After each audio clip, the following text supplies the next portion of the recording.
So greetings from Pennsylvania once again, and I'm back here at the Clarence Shock Memorial Park, also known as Governor Dick.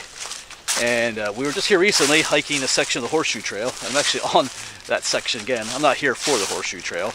But in that video, I mentioned that there is some interesting history about this park. History that I wasn't really aware about. I mean, some of it I was, but it's the naming. Why is this place called Governor Dick? I thought I knew why, but from overhearing a certain conversation not too long ago, I realized I didn't have a clue as to why it was called Governor Dick. So in this video, we're going to cover that history. There's a lot of other history here, which I'll film in other videos, but today we're just going to cover why is it called that? Yeah, so here's our yellow blazes for the Horseshoe Trail, but I think we're going to turn off another direction here. Yeah, Horseshoe Trail goes that way. Somewhere around here is another trail. I'm going to take this one. Yeah, this red blaze trail, that's what I want. We're actually going to head up to the observation tower. At least that's the plan here. Yeah, way at the top of the hill, there is an observation tower. I filmed there years ago. I was able to make it up to the top just the way the tower is built and how you get up there. But we'll see how that goes today. I would like to get up there again. Yeah, Governor Dick. When you look this place up, or even on my trail map, it says the Clarence Shock Memorial Park at Governor Dick. That always kind of confused me. But why was it called Governor Dick? I wonder if you can guess why I thought that. Give yourself a moment. You know, we're here from Pennsylvania. It's called Governor Dick. So take a moment, especially if you're from Pennsylvania. Why would I think it's called that? I'll give you a moment to put something down in the comments below before we get into the story. Because to be honest, even in doing my research for this video, the reason for why I thought it was called Governor Dick, that person actually came up in my research, even though I wasn't looking up research for him.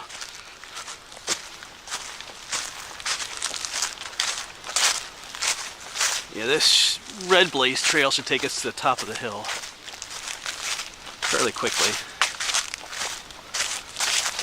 Just following those red blazes. It's been a while since we followed red blazes.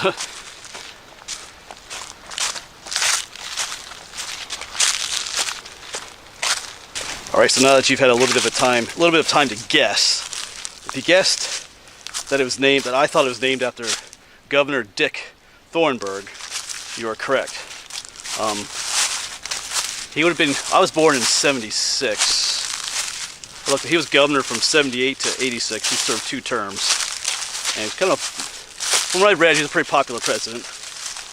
But yeah, I mean, I wasn't really familiar with him because I was young back then, but the name was always in my mind. Whenever I heard Governor Dick, I thought the park was named after him.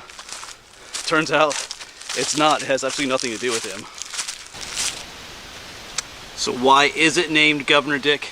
Well, it turns out it's named after a former slave that used to work here in the late 1700s. So take yourself back to 1776, you have the American Revolution going on. Right nearby here is Cornwall Iron Furnace, and Cornwall Iron Furnace was providing a lot of cannon and ammunition and stuff like that for the war effort. And I think about 1776, there was a slave that was brought here. They had about 25 African slaves here, plus a number of Hessian soldiers, prisoners of war. If you remember, the British used German mercenaries a lot during that war, the Hessians they were called. A lot of them were taken prisoner at different times. So it was a mixture of slaves and prisoners of war that were operating the furnace. And if you remember, those furnaces needed charcoal. They were charcoal furnaces, so they would force like this. They would cut down a bunch of trees, put in a pile, cover it with dirt, and do the whole charcoal making process. So that took a lot of effort. Those people were called colliers, remember that. But a lot of that's what they did. And one slave, apparently his name was Dick or something like that, probably not his original name. They think he was bought from down near Maryland somewhere. I'm pretty sure he was born in Africa. Most records I read said that he had like tribal markings on his temples. So I mean, if that's either tattoos or like scarification that they would do, some of those tribes. So he didn't have that done here in America. More than likely he was born in Africa, brought over, sold into slavery over here. But this is where he worked. He worked on this hillside. This is where he made one of his jobs was to make charcoal. Of course, he was good at other skills too. He did anything from mason work to I mean, working at the furnace at times, but primarily he lived out here right where we are now. In fact, down in the parking lot there is a memorial to him. Well, there's a rock, the plaque, and I'm talking about Governor Dick. I'll show that a little bit later in the video. And there is some discrepancy over why he became known as Governor Dick. You know, he was not a political office he was holding at all. Some say he was given that title out of respect from the people who owned him because he was such a good worker and skilled and stuff. Some people think that he was elected to that position in a sense, like he was a foreman, like his fellow slaves and other workers elected him to that position. Like sometimes they did stuff like that back then. Or if it's just some kind of term of endearment from both his fellow workers and his owners. But he became known as the governor, Governor Dick. All right, but we're making it up the what's probably the steepest section of this trail. Not quite the top of the hill yet. But it's interesting to think, you know, the fella in our story, I mean, literally, this is where he worked, on these hills. I think he had a little hut. They said somewhere like on the north side of this hill somewhere, so who knows, maybe right out here somewhere. Because those colliers, the charcoal makers, they lived out here in the woods. Little huts, because they had to keep their eye on that process. Because if it went wrong, you lost a whole batch of charcoal. And that would not be good. I can see the tower up ahead there through the trees. Blocked a little bit, hold on a second here. Yeah, right up there, it is. So, there are easier ways to get up here. I took the shorter but steeper way. I think right up here is the green trail, which is what they recommend for you to take. Yeah. We're gonna go this way, and there should be a little trail that cuts up that way.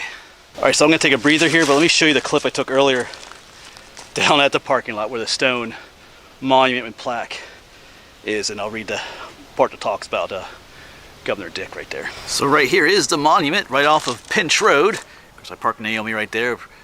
This is Pinch Road. Of course, back that way is Mount Gretna, just back up there. So let's take a look at what the monument has to say. I already told you the story. Talks about other things about the area too, but it's this line right here. Governor Dick is named for one of the wood choppers and charcoal burners who worked solely at this point. His name was Dick, and his fellow workers called him Governor. After his passing, the hill was named Governor Dick. Yeah, but even some of the information on there is kind of brought into question. I think it says it was named after him after his passing, like after he died. Yeah, I think our trail, there's a trail that goes right up here, so a little bit more of an uphill hike. Trail 2A, get to the tower. So getting closer and closer. If we do make it up to the top, it's a beautiful, clear day to see pretty far. But anyway, back to Governor Dick.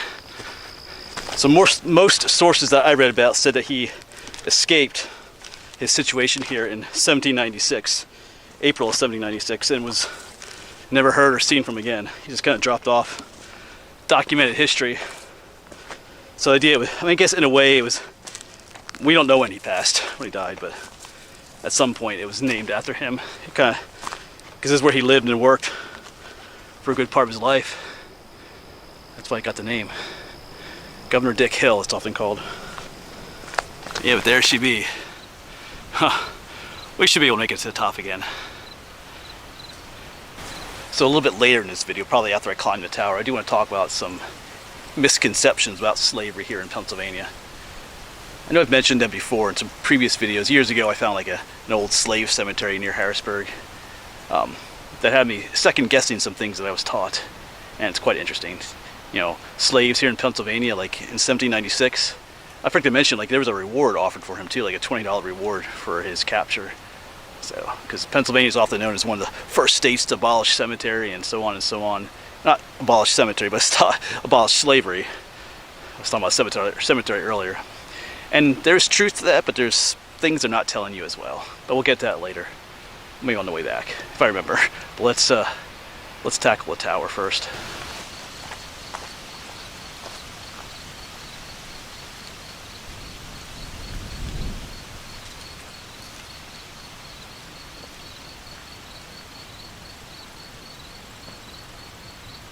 So most of you know how I feel about heights, but this is a little bit different in here. It's not like a spiral staircase that goes to the top. You can't really see the bottom. There's like a ladder, not just one single ladder, but a series of ladders. Oh, echo. You climb up here, then you scooch on over to this side and climb the other ladder, so you kind of go back and forth. So we'll see if we can get that done. I'll probably have to pack this up. Well, I made it up. I'm just kind of sitting here at the entrance a little bit, trying to get acclimated a little bit to the height. That was tougher than I remember. I just don't like heights, so just trying to get a little bit acclimated up top here. I'm not standing up yet, but we'll stand up in a moment and walk around the tower. It's awesome up here, man. Whew. All right, so now I'm standing. Whew. Yeah. It's not so bad. There's people down there. All right. Yeah, you can see for a long ways up here. Whew. Yeah, even out that way, that hill out there. We did. I'm not sure it's focusing on. I don't want to focus on the bars, but the scenery out there. I have to get close to the bars here. Yeah, that one hill out there is where we hiked on the horseshoe trail, I think. Bars get in the way a little bit of the scenery, but I'm glad they're here. Hooey. All right.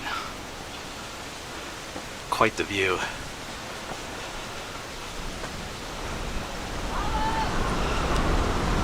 Well, I made it down. There are 9 flights of those ladders you have to climb up. You know, switching from side to side. Sheesh. I'm so glad to be down though.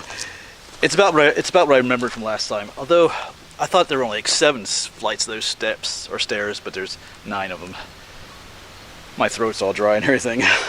Anyway, I'm glad I made it up. I feel like my fear of heights only gets worse as I go on in life. But anyway, we conquered that. We did okay. I just took my time going up and down too. No rush. All right, we're gonna head back though, and I got a little more to talk to you. I was gonna talk to you a little more about slavery here in Pennsylvania, how it kind of plays a little bit into the story here of Governor Dick. All right, feet back on the ground, where they belong. All right, headed back down the red trail here. My arms are sore, gripping those ladders in there for dear life. Yeah, I get it. For some people, that's a piece of cake, but you know, if you have a fear of heights, it's not as easy. Pretty proud of myself for making it up and down. Yeah, so like I said, I'm going to talk a little bit about slavery here in Pennsylvania. When you read the history books about Pennsylvania, take a PA history course, Pennsylvania is praised as one of the first states to abolish slavery. The Quakers had a lot of influence here in Pennsylvania. If you know anything about the Quakers, they were anti-slavery from the beginning. However, the truth is a little bit more dark, I think you could say. So there was the Abolition Act of 1880, but it would be better called the Gradual Abolition Act of 1880. I gotta be careful. I was going to research this again this morning. I still think I have my facts correct on this, but reality is that Act of 1880, when that law was passed, no slave was actually freed in Pennsylvania. What that law said is if you were born after that act in 1880, you would get your freedom, but not until you turned, I think it was 28 years old. You had to wait till you're 28, then you would get your freedom. However, if you were born before 1880, you stayed a slave your whole life. So if you were just a child, you had to stay a slave your whole life, which that didn't quite make sense to me. But what that allowed to happen was that slavery wasn't outright abolished. So those born before 1880 stayed a slave, but they would continue to have children. And those children, if they were born after 1880, would be freed when they were 28. But by the time they were 28, they themselves had children. So they would have had children before they were freed. But if those children were born into slavery, they stayed a slave until they turned to 28, if that makes sense. So what happens then is it allows slavery to keep on going, in a way. I don't think Pennsylvania wasn't allowed to bring new slaves in, but it just allowed the system continued. Even up until, if you look at the census records of 1847, which is just like 15 years before the Civil War, there were still seven slaves registered in Pennsylvania. So that gets kind of crazy because you read the history books, Pennsylvania is always called a free state. You know, you look at those pre-Civil War years, but reality is there were still slaves in Pennsylvania in the 1840s. So that's the true history of slavery in Pennsylvania. And it may not seem like a huge deal, you know, it's history, but I just find it interesting that that's something that they don't teach in history classes, or that you hardly ever read in history books. It's just kind of interesting. Pennsylvania kind of keeps that, you know, history has a way of, the people that write history have a way of covering that kind of stuff up.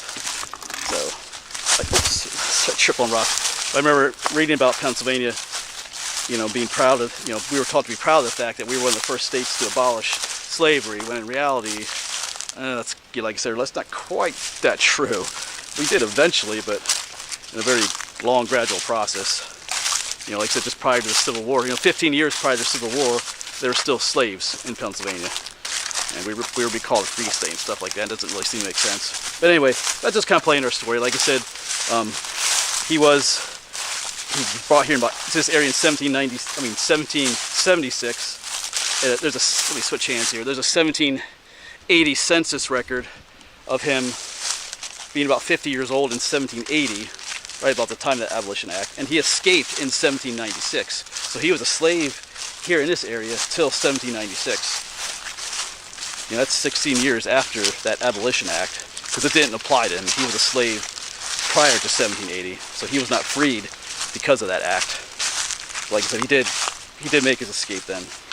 But anyway, there you go. Some cool, interesting history here at Governor Dick Park, or it's often referred to as the Clarence Shock Memorial Park. Those folks will come into play later in other videos. We'll research their history here. And some other history. I'll make a couple more videos here.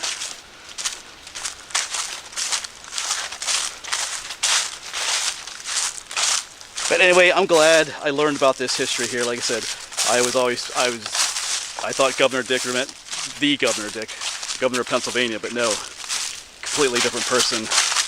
Just shows that, I mean, I grew up in this area, so it just shows that you can learn new things from your home area that you never knew before. So that's cool. Plus, I made it to the top of the observation tower. All right, we're almost back at the parking lot, folks. So I think, let me show you that memorial one more time. We'll get back to the parking lot. So once again, here's the parking area. I should say this is the first parking area as you're coming up from Mount Gretna. You'll see the little information board here, but right there's the memorial rock, if you want to call it that. And if you continue down that way, it takes you to the environmental center. Yeah, so once again, there you go, Governor Dick. But that'll be it then, folks. I gotta get home. Gotta get ready. I'm playing laser tag tonight with some friends. I think I mentioned that in previous video, so I gotta get ready for that. Climb, I don't know. We'll see, I just climbed that tower. My arms are a little wonky, but I'll probably get crushed tonight anyway playing that. But anyway, it doesn't matter. I'm not sure I told you that even. But anyway, thanks for coming along, and hopefully we'll see you on the next one, folks.